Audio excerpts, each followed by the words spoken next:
Assalamualaikum warahmatullahi wabarakatuh. Perkenalkan, nama saya Junahira Nur Atika, Prodi Administrasi Publik, Fakultas Ilmu Sosial dan Ilmu Politik, kelas A semester 2.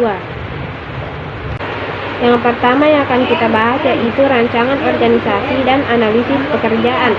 Secara spesifik, rancangan organisasi adalah sebuah usaha formal, proses yang terarah untuk mengintegrasikan manusia, informasi, dan teknologi dalam sebuah organisasi.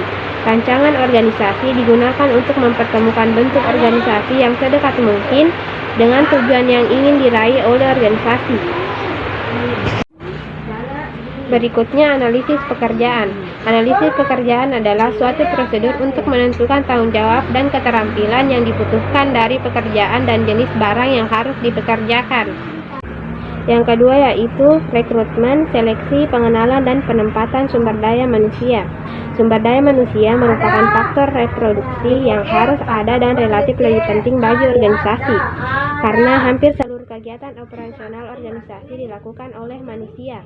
Pencapaian yang ada dalam suatu organisasi memang pada umumnya bergantung pada sumber daya manusia. Hal tersebut tentu saja ditentukan kualitas yang dimiliki dari sumber daya manusia itu sendiri. Karena sumber daya manusia yang berkualitas didapatkan dari berbagai macam upaya yang menjadikannya tepat dan tanggap tanpa melupakan kecakapan. Proses seleksi yang dilakukan pada sumber daya manusia merupakan suatu tahap awal untuk memproses sumber daya manusia yang berkualitas. Dilakukan seleksi terhadap beribut, tentu saja melakukan penempatan pada calon karyawan.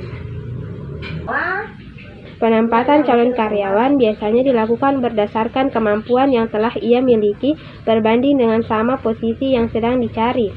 Untuk mendapatkan karyawan yang termasuk sumber daya manusia yang berkualitas, tentu saja organisasi atau perusahaan merancang suatu sistem dengan mengadakan seleksi dengan tepat dan berencana.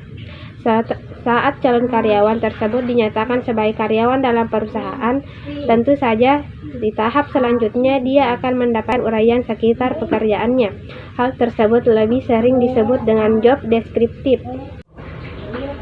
Dalam sumber daya manusia, tentu saja tiap-tiap organisasi atau perusahaan melakukannya berdasarkan yang pertama yaitu kebijaksanaan pemburuan pemerintah, yang kedua job specification, yang ketiga ekonomis rasional, dan yang keempat etika sosial. Yang ketiga yaitu pendapat Nutuatmojo tentang SDM atau sumber daya manusia. Pengembangan sumber daya manusia edisi kelima juga telah menyimpulkan pengertian pengembangan sumber daya manusia atau SDM sebagai berikut.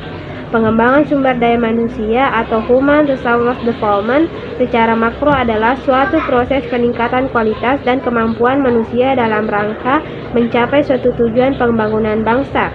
Proses peningkatan ini mencakup perencanaan, pengembangan, pengelolaan sumber daya manusia. Pengembangan sumber daya manusia secara mikro adalah suatu proses perencanaan pendidikan, pelatihan, dan pengelolaan tenaga kerja atau pegawai untuk mencapai suatu hasil yang optimal.